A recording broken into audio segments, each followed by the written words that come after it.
نشطون وتحمس بها الجهاد لإحياء وإعلاء دين الإسلام وتحمس بها الجهاد لإحياء وإعلاء دين الإسلام. Assalamualaikum warahmatullahi wabarakatuh. Bismillahirrahmanirrahim. Para kiai, para profesor, guru besar jamaah rahimakumullah.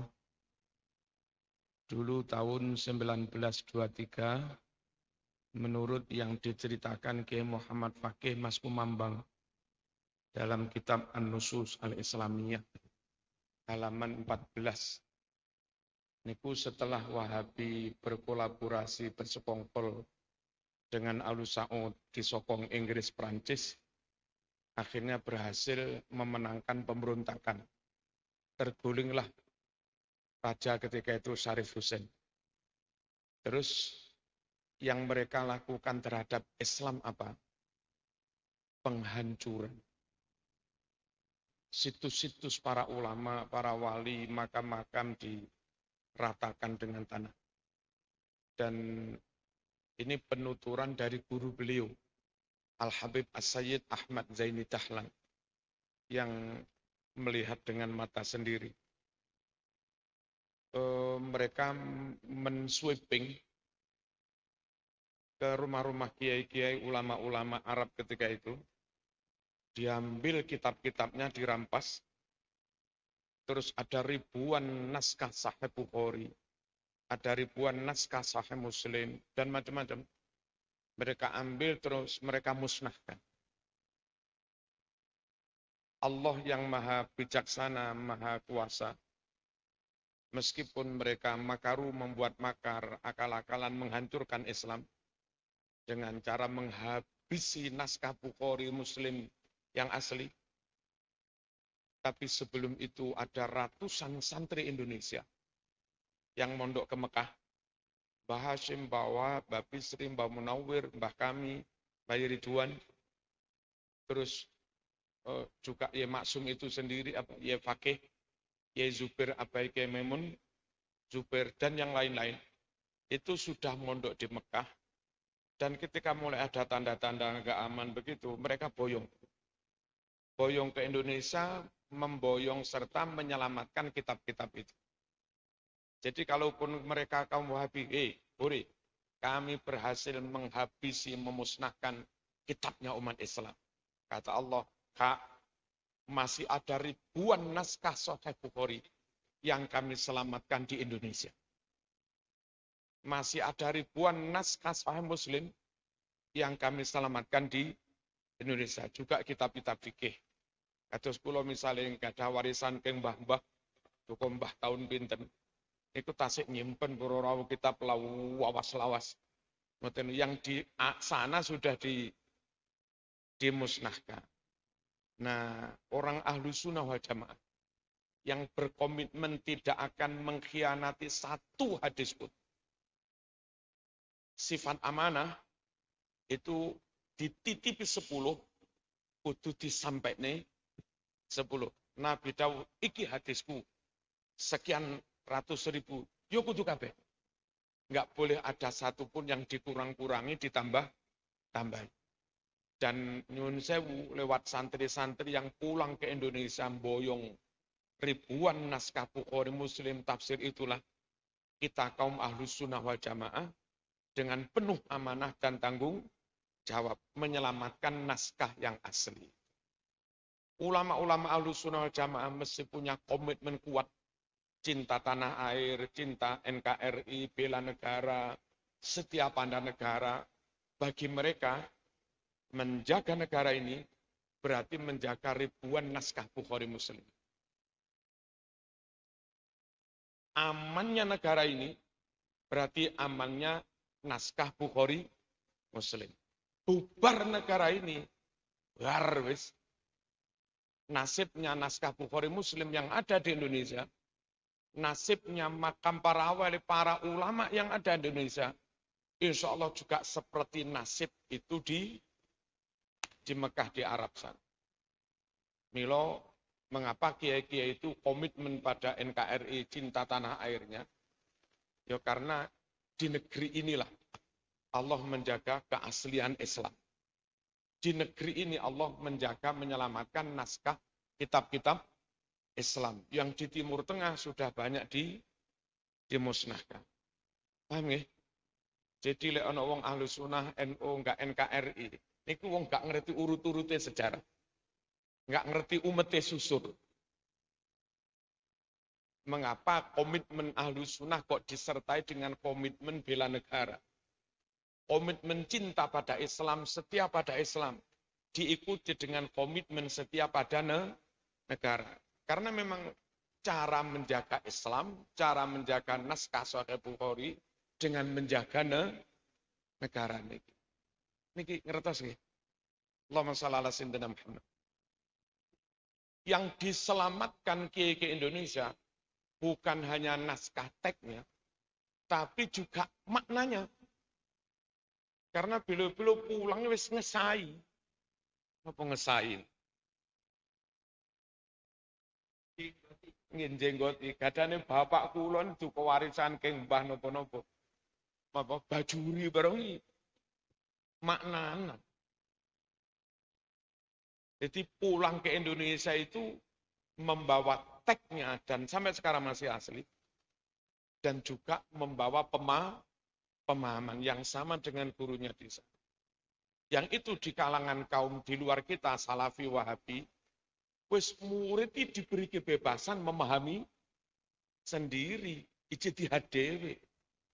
Kiai-kiai kita, napa sampean kok nerang ning ngene? Lah maknane ngene teko Mbah. Pondok-pondok lawas niku tasik nyimpen para rawuh naskah kitab-kitab yang umurnya 200 tahun. 250 tahun. Yang itu di Arab sana wis dimusnah.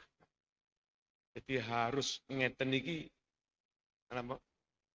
imbang seiring antara bela Islam dengan bela negara, cinta Islam dengan cinta negara. Keranten nggih ngoten niku saling mengamankan, saling menjaga.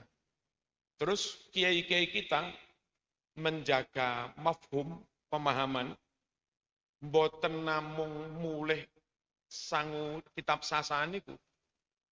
Mereka juga ngerti nahwu sorope. Sehingga lafat iki dimaknai ngene, mboten namung taklid keng guru-guru ku yo ngene, mboten. Mereka juga ngerti secara nahwiyah, secara balariyah, kenapa iki kok dimaknai ngene. Ngertos nggih?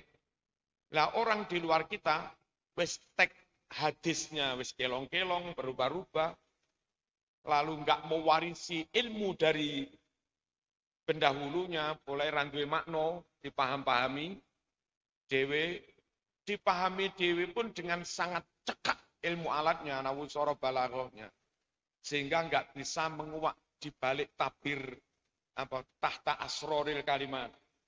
Di balik kalimat ini ada rahasia apa mereka enggak tahu. Kok enggak ngerti ilmu nahwu, sorof dan balaghah. Para rawuh contoh tengene bab istisna niku seharusnya kalau kalam itu tam mujab niku mustasnane kudu nasab. Tapi wonten teng Quran niki istisna kalam tam mujab mustasna niku digawe rafa. Terus pundi laukana fihi ma alihatun illallahu lafasadata. Laukana fihi ma alihatun. Ini ke mustasna minhu. Terus illallahu niku mustasna. Kalam niki lengkap. Ada mustasna minhu. Enggak ada nafi, enggak ada nahi. Berarti kalam niki tam mujab. Mestine wajib nasab. Mastasnatil lama tamamin yang tasib. Sesuatu yang jadi mustasna, yang tasib wajib nasab. Mastasnatil lama tamamin yang tasib wabak dan nafyin au kanafyin intuhib. seterusnya. Nasab, lah niki diwaca rafa, apa enggak keliru? Lah masuk Quran keliru. Nah, kiai niki di samping oleh teko gurune. Niki kiai sendiri juga ngerti kenapa harus rafa. Para rawuh, ilah teng mriki mboten murni istisna. Tapi ilah niki bimakna ghairu. Jadi aslinya laukana fihima alihatun ghairullah. Naat alihatun ghairullah tun rafa ghairu rafa. Cuma ghairuna dilafatkan dengan illah. Illallah wa illallahu rafa. Kalau dimaknai ilah enggak bisa. Bisanya ya dimaknai ghairu. Coba kita makna ilah. Ilah. Laukana fihi ma'alihatun. Ini semesta. Gitu. Lek matematika S. Nanti di A aksen itu. Gitu. Laukana fihi ma'alihatun. Andai di jagat raya langit bumi. Ono pangeran-pangeran. Ilallah kecuali Allah loh. Kecuali Allah. Rusak. Nek pengen gak rusak, silahkan ada sesembahan lain, Tuhan lain. Pokok ono Allah. Nah ini kan konsep kemusyrikan. Ono Allah dan ono yang lain. Nah beda dengan ilah dimaknai ghairu. Andai di jagat raya langit bumi, ada Tuhan-Tuhan yang selain Allah, hancur. Lek pengen gak hancur, jangan ada Tuhan selain Allah. Yang ada hanya Allah. Nah, baru maknanya pas. Jadi syukur para rawuh nderek ndewek melo NU. Duwe kiai-kiai yang dulu mewarisi dari Mekah, membawa serta kitab yang asli, wis maknanan, dan bukan hanya itu, mereka dibekali kemampuan nahwu sorof, mampu memahami kenapa Mbah Yai ini kok memaknai ini. Masya Allah. Allah menyelamatkan Islam itu lewat bumi Nusantara. Dan sekarang kita lagi besar-besaran mengekspor kembali. Kenapa mengekspor? Ekspansi. Yang benar nih kita sampaikan lagi ke luar negeri kemana-mana. Teng Afghanistan top rawuh NU nih. Teng Libya top. Bukan namun orang Indonesia yang di sana memang orang sana. Mendirikan NU Malaysia. Masya Allah. Taiwan. Nggih, Allahumma shalli ala sayyidina Muhammad. Pun. Contoh malih. Niki bahwa kiai-kiai kita itu teknya asli, duwe warisan makna, plus ngerti nawu sorof balaghah, mengapa itu dimaknai demikian. Dalam hadis Bukhari ngene, la tusaddur rihal illa ila salasati masajid. Masjidil Haram wal Masjidil Aqsa wa Masjidil Hada, Masjid Nabawi. Niki kanca-kanca Wahabis apa maneh golongane bermasalah. Siapa sing jenggoten bermasalah itu? Apa? Khalid bermasalah ya? Oh bermasalah.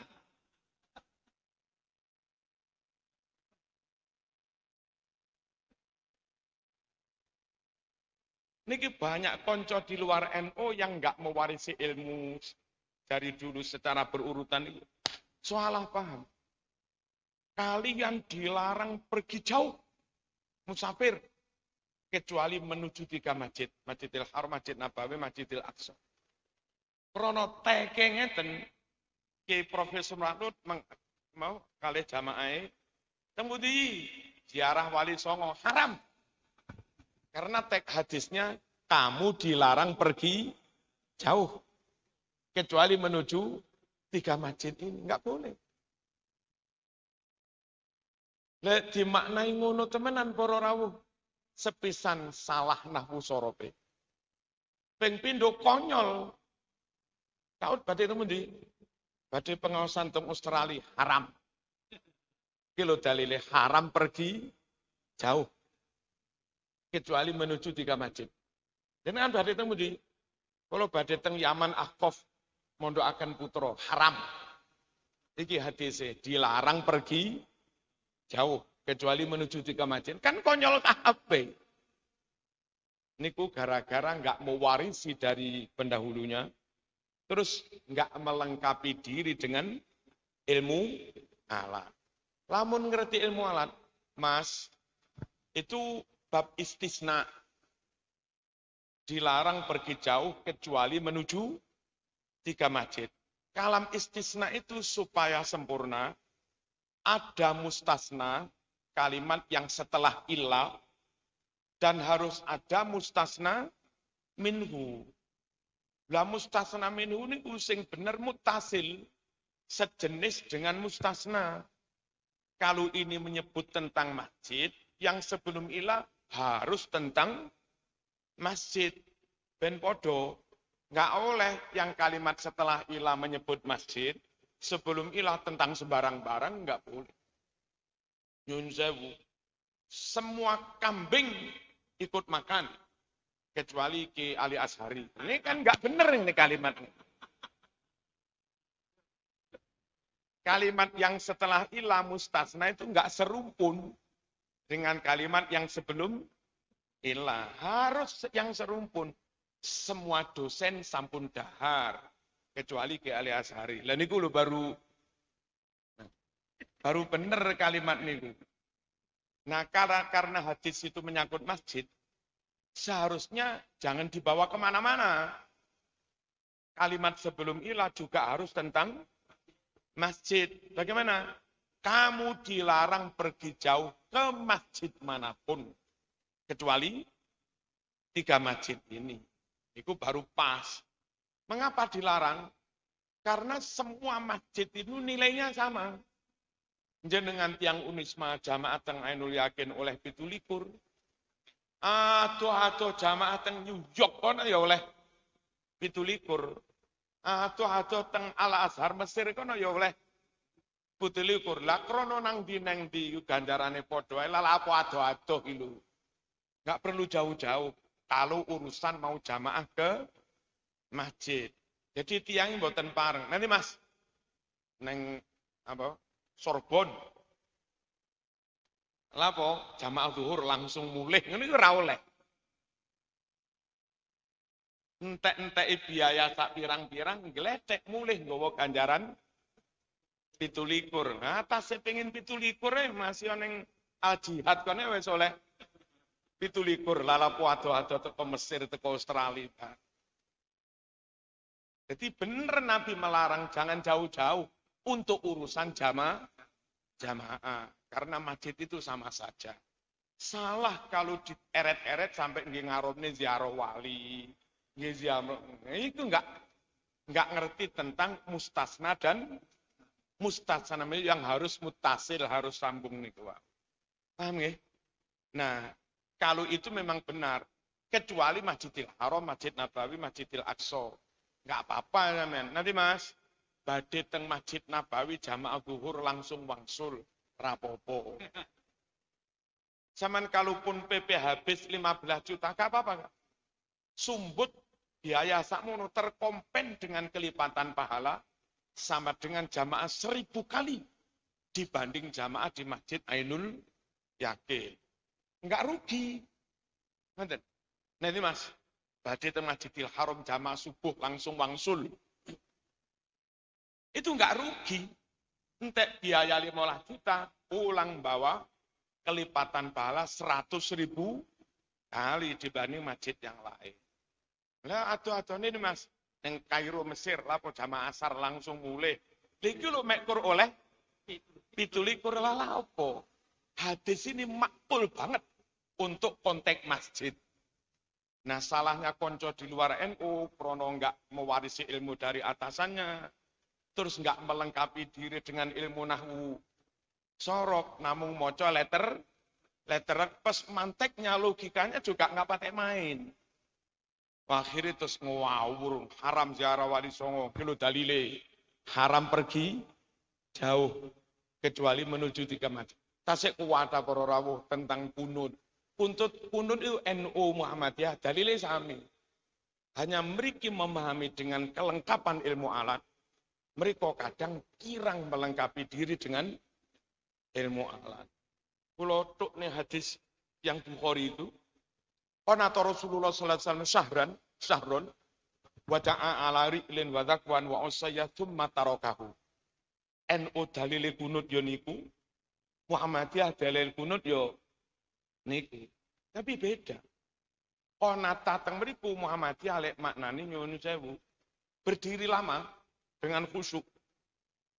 Di hadis Bukhari yang nomor 1001, wahai Anas, apa Rasul kunut dalam sholat subuh? Ya. Kapan kunutnya? Kunutnya setelah bangun dari rukuk. Itu bukan kunut Allah Madini, tapi kunut berdiri lama dengan khusyuk. Meskipun ada hadis itu enggak serta-merta Allah Madini. Bagi Muhammadiyah ngoten. Nah, terus NU menjawab, Mas, qanata fi'il mudhari'na yaknutu isim fa'ilna qanitun nasab jar qanitin. Itu yang maknanya berdiri lama. Itu konata yang terkait dengan koma yakumu. Karena ayatnya itu hafidhu ala salawati was salatil wusta wa qumu lillahi qanitin. Padha ngadeka sira kabeh qanitina dengan khusyuk anteng dan lama. Ngadeg dalam salat qiyam itu ngadeg itu sebelum rukuk. Untuk membaca Fatihah dan surat sing dawa. Kalau ngadeg ba'da rukuk, itu Quran maupun hadis atau apa, menyebutnya bukan koma yakumu qiyam. Itu kalau ngadeg setelah rukuk, itu namanya iktidal. Nah hadis tadi, Nabi itu kunut setelah bangun dari rukuk. Karena kunut ini setelah bangun dari rukuk, salah kalau zaman maknai qanitin seperti ayat itu tadi. Niki paham ya? Maknanya bukan berdiri lama. Yang berdiri lama itu terkait dengan wakumu. Nah sementara ini qanata ba'dar ruku. Lagi pula, jadi salahnya istilah syarak nih. Yang sebelum ruku itu qiyam, yang setelah ruku namanya iktidal. Salahnya mereka setelah rukuk pun ditukne hadis qiyam. Niku saya salah lho ingat. Nomor kali salah domir. Nabi lu kunut sak wulan tok, mari ngono ninggal. Lapo kon kunut terus-terusan. Tarokahu niku domire mufrad. Summa tarokahu. Padahal lafat sebelum domir niki loro, rong lafat. Qanata wada'a. Nabi kunut dan melaknati 3 suku yang membunuh guru-guru ngaji. Suku Ridlin, Zakwan, Usayyah. Nah, loro kunut dan melaknati summa tarokahu. Nek ancen loro-loro ini ditinggal kabeh, Nabi nglakoni mek kur sak wulan. Seharusnya boten tarokahu, tapi tarokahuma. Ngeten. Hadis Bukhari ini berbunyi tarokahu, bukan tarokahuma. Kalau tarokahu dari kunut dan melaknati, itu yang ditinggal salah satu tok. Kalau menurut kamu yang ditinggal kunute, ngelaknati ini lanjut sampai saiki. Kalau menurut kami yang ditinggalkan ngelaknatinya, maka kunutnya lanjut. Kalau dua-duanya ditinggal, nggak bisa, wong hu mufrad kok. Tidak jamak. Nah, kiai-kiai kita niku diparingi kejelian ngeten niki. Nahwu sorob oke, balaghah oke, plus logika, ada ilmu mantek plus mewarisi dari guru. Niki baru rawuh. Pokok Unisma kudu tetap NU. Sampai urip, kok sampai urip? Sampai mati. Mugi-mugi enten manfaatipun. Alhamdulillahirabbil alamin. Allahumma shalli wa sallim ala sayyidina Muhammad wa ala ali sayyidina Muhammad. Allahumma hdina fi man hadait wa afina fi man afait wa tawallana fi man tawallait wa barik lana fi ma a'tait wa qina syarra ma qadait. Allahumma hdina subulas salam wa najjina minadh dhulumati ilan nur wa jannibna al-fawahish ma dhahara minha wa ma batan wa barik lana fi asma'ina wa absarina wa qulubina wa azwajina wa auladina wa tub alaina innaka antat tawwabur rahim waj'alna syakirina li ni'matik musnina biha alaik qabilina laha wa atimmaha alaina. Allahumma jamilna bil afiyah was salamah wa haqiqna bit taqwa wal istiqamah wa a'idhna min mujibatin nadamah innaka sami'ud du'a ya alimas sirri minna la tahtikis sitra anna wa afina wa'fu anna wa kunnana haitsu kunna sallallahu ala sayyidina Muhammad. Alhamdulillah rabbil alamin. Para imam dalam derek titip membaca Quran atau apapun itu ada naber. Naber itu huruf yang ditekan biar dondeke mesti benar. Kalimah atau lafaz yang hanya 3 huruf, itu nabernya di huruf pertama. Contoh kataba, itu bacanya kataba. Hadara, ngoten niku. Nek naberi enggak di awal, nanti ono tawalute nyeret titik. Kataba, hadar, salah. Jadi pokok saben kalimat 3 huruf, huruf awal langsung ditekan. Stres. Apa tadi? Kataba, hadar.